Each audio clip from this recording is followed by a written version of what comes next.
Magkahiwalay na insidente ng pamamaril na itala sa Pampanga. 2 katao patay. Nakatutok Glam Calicdan Dizon.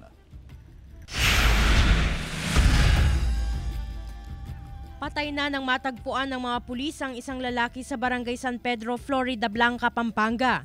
Nakilala ang biktimang si Mario Garcia, 66 na taong gulang, isang magsasaka. Sa inisyal na investigasyon, 2 armadong lalaki ang dumating sa bahay ng biktima at pinaputukan ito ng baril habang naglilinis ng isda sa loob ng kubo.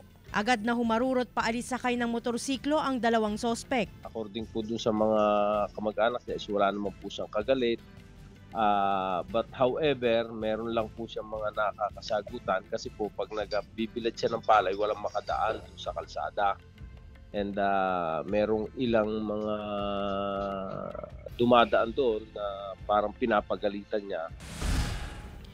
Sa Mabalacat City, patay ang isang lalaki matapos pagbabarili ng riding in tandem suspect. Batay sa investigasyon ng pulisya, minamaneho ng biktima ang kotse at lulan nito ang kanyang anak nang mangyari ang pamamaril. Sinundo raw ng biktima ang anak nito sa paaralan at pagdating sa Dao Access Road, lumapit ang mga suspect na sakay ng motorsiklo at pinagbabaril ang biktima.